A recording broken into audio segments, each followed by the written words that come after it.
Radio Dastak का प्रसारण है FM बैंड 90.8 मेगाहर्ट्ज पर। मालवा का अपना पहला कम्युनिटी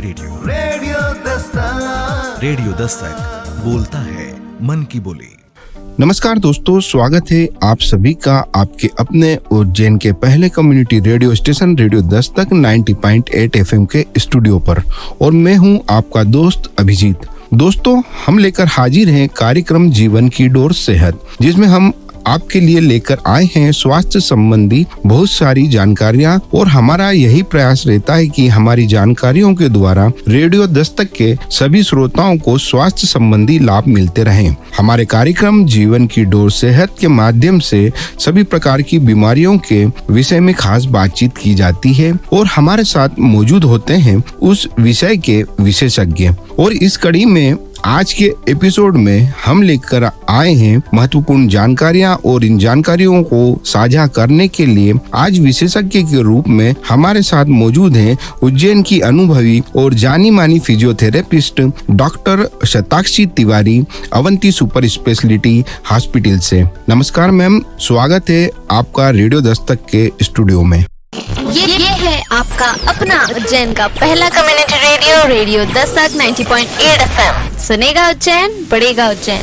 नमस्कार, मैं doctor Shatakshi Tiwari, consultant physiotherapist, Avanti hospital Ujjain में पिछले 1 वर्ष से कार्यरत हूँ। मुझे फिजियोथेरेपी के क्षेत्र में 3 वर्षों का अनुभव है।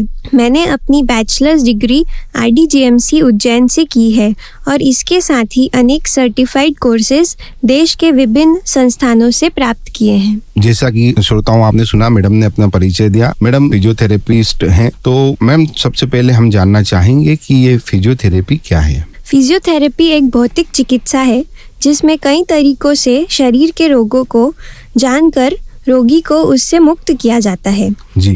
एक्सरसाइज और मसल स्ट्रेंथनिंग, रिहैबिलिटेशन प्रोग्राम्स के साथ आधुनिक मोडालिटीज के द्वारा दर्द को दूर किया जाता है जी। इसके साथ ही जनरल लाइफस्टाइल मॉडिफिकेशंस और पोस्चरल करेक्शंस के थ्रू पेशेंट को फिजिकल एक्टिव लाइफस्टाइल के लिए प्रेरित किया जाता है, जिससे क्वालिटी ऑफ लाइफ इम्प्रूव होती है। तो मैडम, जिसे बहुत अच्छी जानकारी दी कि आपने क्वालिटी ऑफ लाइफ इम्प्रूवमेंट के लिए फिजियोथेरेपी की सहायता ली जाती है। तो मैम, ये फिजियोथेरेपी किस किस क्षेत्र में उपयोगी होती है? फिजियोथेरेपी आजकल हर फील्ड में उपयोगी हो रहा है। पहले फिजियोथेरेपी को केवल ऑर्थो और न्यूरो केसेस तक ही सीमित माना जाता था जी। लेकिन आजकल फिजियोथेरेपी का उपचार हर क्षेत्र में संभव हो रहा है, जैसे musculoskeletal, cardiovascular, neurological, sports, gynae, paediatric, geriatric, हर फील्ड में फिजियोथेरेपी की उपयोगिता बढ़ रही है। तो काफी विस्तारित क्षेत्र है फिजियोथेरेपी का। तो श्रोताओं, जैसा कि मैडम ने हमें बताया कि फिजियोथेरेपी अधिकांश क्षेत्रों में जिसका फिजियोथेरेपी की सहायता से स्वास्थ्य का लाभ लिया जाता है। इसी कड़ी में हम मैम जानना चाहेंगे कि आम समस्याएं जो फिजियोथेरेपी के द्वारा ठीक की जा सकती हैं। आम समस्याएं जैसे गर्दन का दर्द जिसमें सर्वाइकल स्पॉन्डिलाइटिस, सर्वाइकल रेडिकुलोपैथी, कमर का दर्द जैसे लंबर रेडिकुलोपैथी, PIVD, घुटनों का दर्द, ऑस्टियोआर्थराइटिस, और tennis elbow, golfer's elbow, sports injuries, ligament injuries, बच्चों के लिए सेरेब्रल पाल्सी, मस्कुलर डिस्ट्रॉफी, इन सब केसेस में फिजियोथेरेपी बहुत उपयोगी रहता है। तो ये फिजियोथेरेपी आपने बताया कि तो इसके लिए फिजियोथेरेपिस्ट के पास ही जाना होता है या किसी चिकित्सक के द्वारा यह प्रेस्क्राइब की जाती है? फिजियोथेरेपिस्ट के पास पेशेंट्स डायरेक्ट भी आ सकते हैं और ज्यादातर लोग ऐसे फिजिशियंस या ऑर्थोपेडिशियंस या न्यूरोलॉजिस्ट से कंसल्ट करने के बाद फिर फिजियोथेरेपी के लिए आते हैं जी। तो श्रोताओं, आपने सुना, मैडम ने बताया कि फिजियोथेरेपी के द्वारा किस किस बीमारियों का उपचार किया जाता है और उससे स्वास्थ्य लाभ लिया जाता है। मैडम, हम ये जानना चाहेंगे कि आधुनिक फिजियोथेरेपी की तकनीकें जो बहुत उपयोगी साबित होती है वो कौन कौन सी तकनीकें हैं? फिजियोथेरेपी की आधुनिक तकनीकों में आता है मैनिपुलेशन, मोबिलाइजेशन, मसल और fascial release techniques, muscle energy techniques, kinesiology, taping, cupping, dry needling, ऐसे बहुत से अन्य प्रकार के टेक्निक्स के द्वारा फिजियोथेरेपी में ट्रीटमेंट दिया जाता है जी। तो मैडम, जैसे आपने बताया कि इन तकनीकों के द्वारा फिजियोथेरेपी दी जाती है पेशेंट्स को, तो इसमें कुछ उन्नत किस्म की मशीनों का भी उपयोग किया जाता है? हाँ, बहुत सारी टाइप्स की मशीनों का भी इस्तेमाल किया जाता है, जैसे कि लेज़र है, जी। मैग्नेटिक मशीन्स हैं, जी। दूसरी इलेक्ट्रॉनिक मशीन्स IFT है, टेंस है, अल्ट्रासाउंड है, जी। ऐसे काफ़ी सारी शॉर्ट वेव डायथर्मी जैसी मशीनों का भी उपयोग किया जाता जी। है। तो मैडम, जो प्राचीन पद्धति और वर्तमान में जो अत्याधुनिक मशीनों की सहायता से जो फिजियोथेरेपी दी जाती है, उससे ज्यादा फायदा किस फिजियोथेरेपी में होता है? मशीन्स के थ्रू, मोडालिटीज़ के थ्रू हम पेन कम करने पे ज़्यादा ध्यान देते हैं। जो जी। इंटरनल इन्फ्लामेशन है, स्वेलिंग है, जी। वो उस चीज़ से ठीक होता है मोडालिटीज़ के थ्रू। और एक्सरसाइजेस के थ्रू हम मसल स्ट्रेंथ, बैलेंस और मसल पावर रिस्टोर करते हैं। तो जी। दोनों का अपना इम्पोर्टेंस तो है। दोनों के सम्मिश्रण से ही मरीज का स्वास्थ्य लाभ दिया जाता जी। है। इसी कड़ी में मैडम हम जानना चाहेंगे कि पोस्चर से रिलेटेड एडवाइस जो सभी के लिए फायदेमंद हो, वो क्या हो सकती हैं? जैसे बैठते समय हमारा जो स्पाइनल कॉर्ड है वो स्ट्रेट होना चाहिए, अपने प्रॉपर कर्व में होना चाहिए। जी। खड़े रहते समय हमें दोनों पैरों पर इक्वल समान वजन देकर खड़े होना चाहिए। जी। सोते समय हमें कोशिश करना चाहिए कि हम पीठ के बल सीधा सोएं। जी। पोस्चर को मेंटेन करने के लिए हमें ज़्यादातर हमारे स्पाइनल कॉर्ड पर ध्यान देना चाहिए, जिसे हम बोलते हैं रीढ़ की हड्डी। उसका प्रॉपर कर्व मेंटेन करने के लिए जी। छोटी छोटी चीज़ों का ध्यान रखना चाहिए। जी। जैसे बैठते समय हमारे स्पाइनल कॉर्ड को हमें स्ट्रेट रखने की कोशिश करना चाहिए। जी। खड़े रहते समय दोनों पैरों पर इक्वल वेट देकर खड़े होना चाहिए। जी। और सोते समय हमें पीठ के बल सीधा सोने की कोशिश करना चाहिए। जी। तो श्रोताओं, आपने सुना कि हमें सोते समय या बैठते समय या काम करने के दौरान हमारे शरीर की मुद्राओं को किस तरह से रखना चाहिए, जिससे कि भविष्य में आपको उससे जुड़ी हुई कोई समस्या उत्पन्न ना हो। मैडम, श्रोता जानना चाहेंगे फिजियोथेरेपी के फायदे और नुकसान क्या हो सकते हैं? फिजियोथेरेपी की सबसे अच्छी खासियत यही है कि इससे कोई नुकसान नहीं होता। फिजियोथेरेपी के कोई भी साइड इफेक्ट्स नहीं है। जी। जी। और फायदे अनेक हैं। रेगुलर एक्सरसाइज करके आप एक क्वालिटी लाइफ जी सकते हैं। जी। आपकी मसल स्टिफनेस, वीकनेस को आसानी से दूर कर सकते हैं और अपनी मसल फ्लेक्सिबिलिटी और स्ट्रेंथ बढ़ा सकते हैं। जी। क्या फिजियोथेरेपी के द्वारा सर्जरी से बचा सकता है? जी हाँ, बिल्कुल फिजियोथेरेपी के द्वारा सर्जरी से बचा जा सकता है। हालांकि कुछ केसेस जिनमें न्यूरोमस्कुलर फंक्शन या नर्व कनेक्टिविटी डिस्टर्बेंसेस रहते जी। हैं, उसमें सर्जरी आवश्यक होती है। जी। लेकिन 95% केसेस को फिजियोथेरेपी द्वारा ट्रीट किया जा सकता है। जी। मैडम, इसी कड़ी में हम जानना चाहेंगे फिजियोथेरेपी के साथ अन्य किन बातों का स्वस्थ जीवन में ध्यान रखना चाहिए? फिजियोथेरेपी के साथ साथ हमें रोजाना एक्सरसाइजेस करना चाहिए, व्यायाम करना चाहिए कम से कम 1 घंटे रेगुलर। और जी। इसी के साथ थोड़ा सा वॉक करना चाहिए। 3 से 6 किलोमीटर या 8 से 10 हजार कदम हमें रोज चलना चाहिए। जी। न्यूट्रिशियस पौष्टिक आहार लेना चाहिए जी। और हाइजीन और हेल्थ का ध्यान रखना चाहिए। जी। मैडम, कुछ विशेष सलाह कुछ खाने पीने में किसी तरह की इसके साथ में आप देना चाहेंगे हमारे श्रोताओं को? हाँ, मसल्स के लिए हमें ऐसे प्रोटीन इंटेक ज़्यादा फायदा देता है। जी। प्रोटीन के लिए हम दूध, दही, पनीर, जी। सोयाबीन, ये सब वेजिटेरियन डाइट में इंक्लूड कर सकते हैं। जी। और नॉन वेजिटेरियन डाइट्स के लिए हम एग जी। और फ्लैश, इन सब की तरफ जा सकते हैं। जी। इसी कड़ी में मैडम हमारे श्रोता यह जानना चाहेंगे कि जैसे गर्दन का दर्द, कमर का दर्द, घुटनों का दर्द, कंधे आदि का दर्द, इनसे जुड़ी फिजियोथेरेपी के लिए हमारे श्रोताओं को कोई एडवाइस या कोई एक्सरसाइज आप बताना चाहेंगे?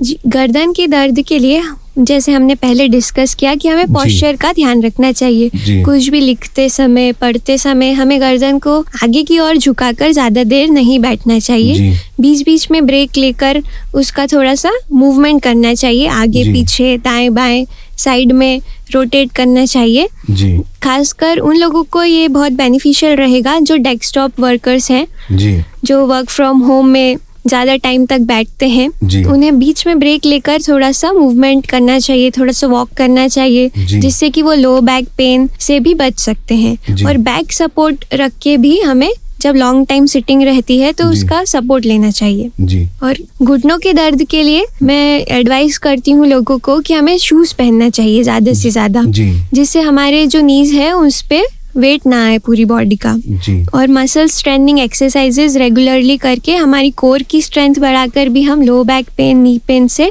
रिलीफ पा सकते हैं। जी श्रोताओं, आपने सुना कि मैम ने गर्दन दर्द, कमर दर्द, घुटनों के दर्द, कंधे दर्द इत्यादि से बचने के लिए हमें सलाह दी। आप उन्हें जरूर मानेंगे और अपने स्वास्थ्य में लाभ की वृद्धि करेंगे। इसी कड़ी में मैडम हमारे श्रोता जानना चाहेंगे कि ये चेस्ट इन्फेक्शन और सांस लेने में तकलीफ होने पर फिजियोथेरेपी से उपचार किस प्रकार संभव होता है? जैसे कि आपने देखा होगा कि चेस्ट फिजियोथेरेपी से कोविड के टाइम पर पेशेंट्स को बहुत रिलीफ हुआ। जी उस टाइम पर स्पायरोमेट्री, ब्रीदिंग एक्सरसाइजेज के थ्रू हमारी लंग कैपेसिटी बढ़ाने का एक अच्छा बेनिफिट मिला, जिससे पेशेंट्स की जल्दी रिकवरी हो पाई। इन्हीं चीज़ों को प्रैक्टिस करके सांस लेने में जो तकलीफ होती है उससे हम राहत पा सकते हैं। जी, तो इसमें मैडम किसी मशीन की सहायता से चेस्ट इन्फेक्शन या सांस लेने की तकलीफ को दूर किया जाता है या फिजिकल एक्सरसाइज के द्वारा ही इसको ठीक किया जा सकता है?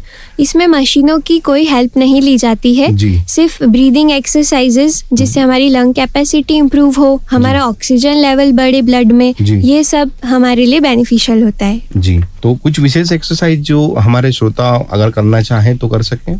हाँ, जैसे कि एक normal simple deep breathing exercises होती है, जी। जिसके लिए हमें नाक से लंबी गहरी सांस लेनी होती है। जी। उसे कुछ सेकंड तक होल्ड करना होता है और फिर उसे मुंह से फूंक मारते हुए बाहर छोड़ना रहता है। जी ये प्रैक्टिस कर सकते हैं। जी। और भी बहुत सारी टाइप्स की एक्सरसाइजेस होती हैं। तो ये श्रोताओं, आपने सुना कि जो चेस्ट इन्फेक्शन और सांस लेने में तकलीफ होने पर किस तरह की फिजिकल एक्सरसाइज के द्वारा आप स्वास्थ्य लाभ ले सकते हैं और अपनी तकलीफ दूर करके इम्यूनिटी बढ़ा सकते हैं। इसी क्रम में मैडम हमारे श्रोता जानना चाहेंगे बच्चों और महिलाओं के लिए फिजियोथेरेपी किस प्रकार फायदेमंद है और डिलीवरी के पश्चात महिलाओं में किस तरह की सलाह फिजियोथेरेपिस्ट देते हैं? गर्भावस्था के दौरान महिलाओं को एक्सरसाइजेस करने से जो सीजेरियन सेक्शन डिलीवरी होती है जी। उसको अवॉइड किया जा सकता है कुछ एक्सटेंट तक, जी। और नॉर्मल डिलीवरी का प्रयास किया जा सकता है। जी उससे मसल स्ट्रेंथनिंग होती है, जैसे कि pelvic floor muscles, abdominal muscles की स्ट्रेंथ और फ्लेक्सिबिलिटी बढ़ाकर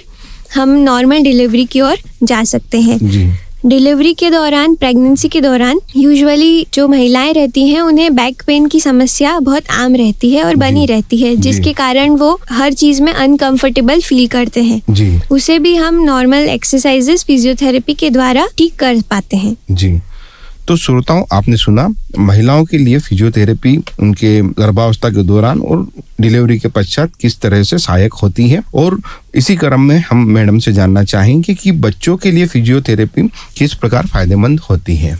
बच्चे जिनमें सेरेब्रल पाल्सी, डिलेड माइलस्टोन या मसल डिस्ट्रॉफी जैसी समस्याएं होती है उनके लिए फिजियोथेरेपी बहुत कारगर है। इन बीमारियों में उम्र के साथ चल ना पाना, बैठ ना पाना जैसी समस्याएं, मसल वीकनेस, स्पास्टिसिटी जैसी प्रॉब्लम्स ऑब्जर्व करने को मिलती है, जिसे फिजियोथेरेपी एक्सरसाइज के साथ प्रॉपर असेसमेंट के साथ उपचार कर ठीक किया जाता है। जी, तो बच्चों को जन्म से ही होने वाली कुछ बीमारियां रहती हैं, उसमें फिजियोथेरेपी बहुत ही सहायक सिद्ध होती है और फिजियोथेरेपी के द्वारा उनके स्वास्थ्य में लाभ दिया जा सकता है। इसी क्रम में मैडम हमारे श्रोता जानना चाहेंगे कि पैरालिसिस और फ्रैक्चर के बाद फिजियोथेरेपी किस तरह से मरीज के लिए कारगर सिद्ध होती है। पैरालिसिस और स्ट्रोक, ब्रेन स्ट्रोक जैसी समस्याओं में फिजियोथेरेपी से बहुत जल्दी क्विक और फास्ट रिजल्ट्स हमें मिलते हैं, जिससे पेशेंट बेड रिडन से सेल्फ डिपेंडेंट स्टेज में बहुत जल्दी आ जाता है। जी। इसमें हमें कुछ चीज़ों का ध्यान रखना चाहिए। पैरालिसिस वाले पेशेंट को तेल मालिश से बचना चाहिए। जी। इसी के साथ उन्हें हर घंटे एक्सरसाइज करवानी चाहिए और हर 2 घंटे में उनकी पोजीशन चेंज करवानी चाहिए। जी।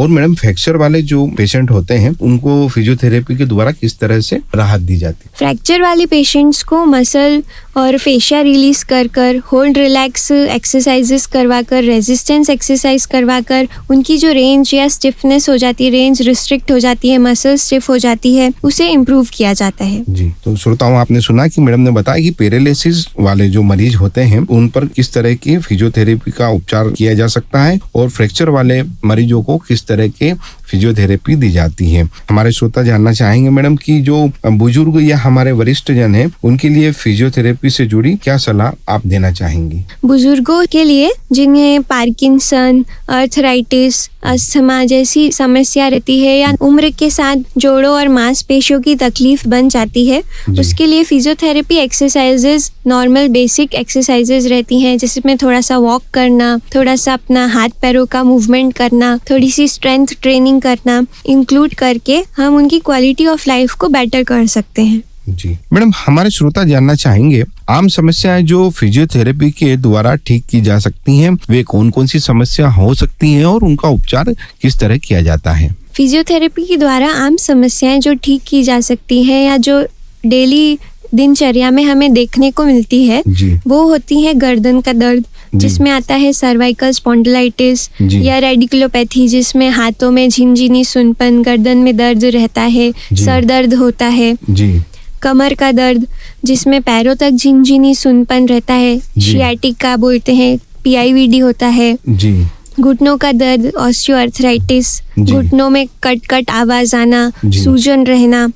कंधों का दर्द जो ज्यादातर डायबिटिक पेशेंट्स में देखने को मिलता है, जिसे फ्रोजन शोल्डर बोलते हैं, या पेरीआर्टिकुलर कैप्सुलाइटिस बोलते हैं, जिसमें जो हमारा शोल्डर जॉइंट का कैप्सूल रहता है उसमें एक एडेशन फॉर्म हो जाता है, जिससे वो हमारे जॉइंट से चिपक जाता है। इसकी वजह से हमारे हाथ उठाने में, पीछे ले जाने में, कोई भी मूवमेंट करने में हमें दर्द बना रहता है।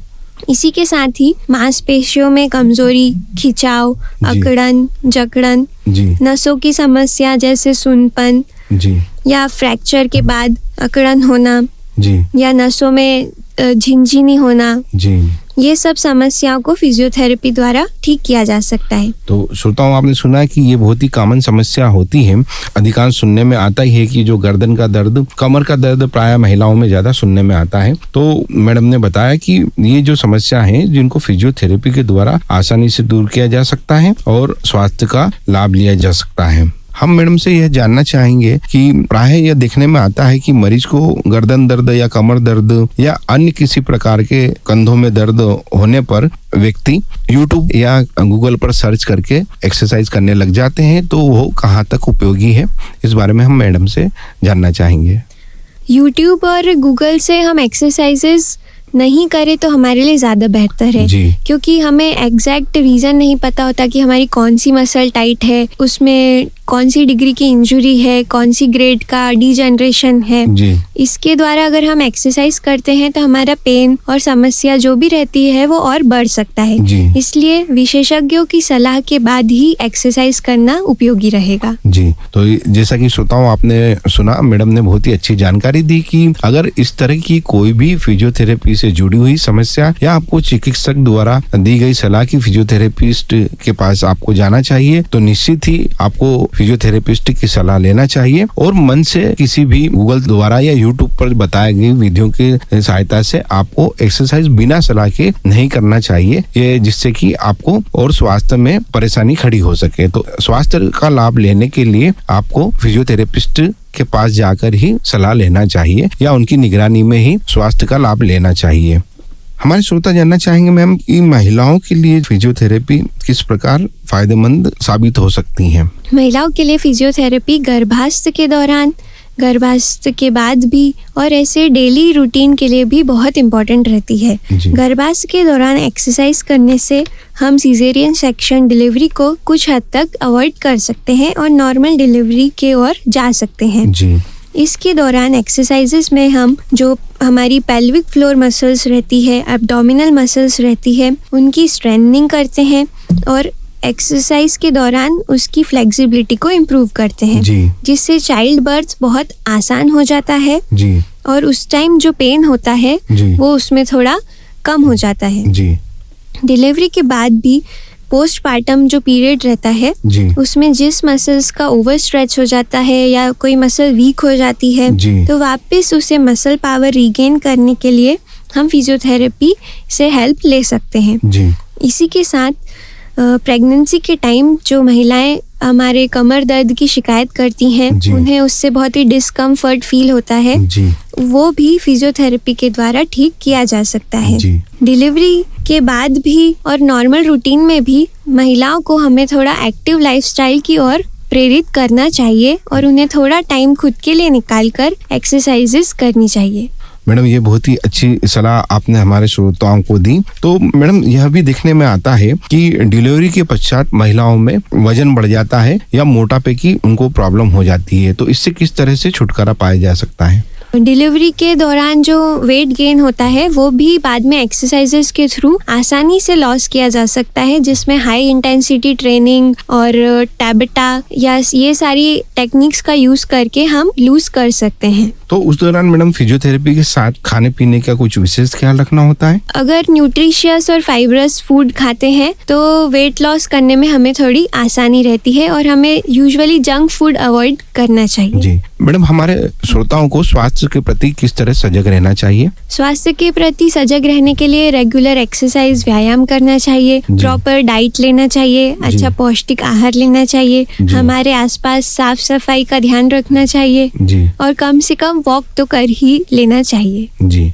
मैडम, रेडियो दस्तक के श्रोताओं को आप क्या मैसेज देना चाहेंगे? रेडियो दस्तक के श्रोताओं जो हमें अभी सुन रहे हैं उनके लिए मेरा एक मैसेज है कि हमें ज्यादा से ज्यादा फिजिकल एक्टिविटी करते रहना चाहिए, एक एक्टिव लाइफस्टाइल को फॉलो करना चाहिए, जिससे हमें मसल्स, जॉइंट्स या जो भी प्रॉब्लम्स होती है, स्टिफनेस होती है, उससे बचा जा सकता है। जी ये है आपका अपना उज्जैन का पहला community radio, radio Dastak 90.8 FM। सुनेगा उज्जैन, बढ़ेगा उज्जैन।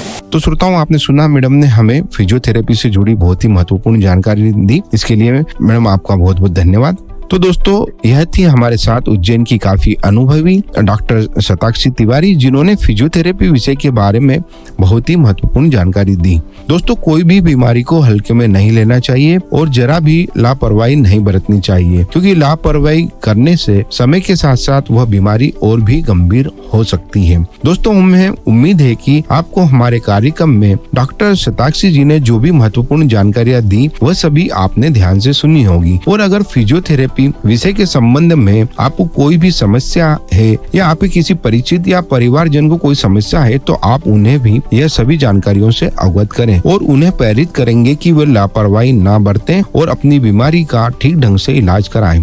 दोस्तों, हमें पूरी उम्मीद है आज का कार्यक्रम आप सभी के लिए लाभप्रद सिद्ध होगा। अगर आपके मन में भी कोई प्रश्न है या कोई सुझाव आप हमें देना चाहते हैं तो आप संपर्क कर सकते हैं रेडियो दस्तक 90.8 FM के व्हाट्सएप नंबर 9406894068 पर, और हम आपके सभी सवालों के जवाब देने की पूरी कोशिश करेंगे और आपके सभी सुझावों पर भी जरूर विचार करेंगे। दोस्तों, आप रेडियो दस्तक 90.8 FM से जुड़ी हुई सभी महत्वपूर्ण जानकारियों और अपडेट्स के लिए हमसे जुड़ सकते हैं हमारे social media accounts Facebook, Instagram, Twitter, YouTube पर भी, जहां पर आपको अन्य गतिविधियों की जानकारी भी मिलती रहेगी। तो दोस्तों, समय हो चला है आपसे विदा लेने का, लेकिन कार्यक्रम जीवन की डोर सेहत की अगली कड़ी में हम फिर मिलेंगे आपके स्वास्थ्य से जुड़े अन्य किसी महत्वपूर्ण विषय और उससे जुड़े विशेषज्ञ के साथ, ताकि आपको आपके स्वास्थ्य से जुड़ी सभी महत्वपूर्ण जानकारियां मिलती रहें। तो दोस्तों, मुझे दीजिए इजाजत और सुनते रहिएगा आपका अपना उज्जैन का पहला community radio, radio Dastak 90.8 FM। सुनेगा उज्जैन, बढ़ेगा उज्जैन। धन्यवाद। ये है आपका अपना उज्जैन का पहला community radio, radio Dastak 90.8 FM। सुनेगा उज्जैन, बढ़ेगा उज्जैन।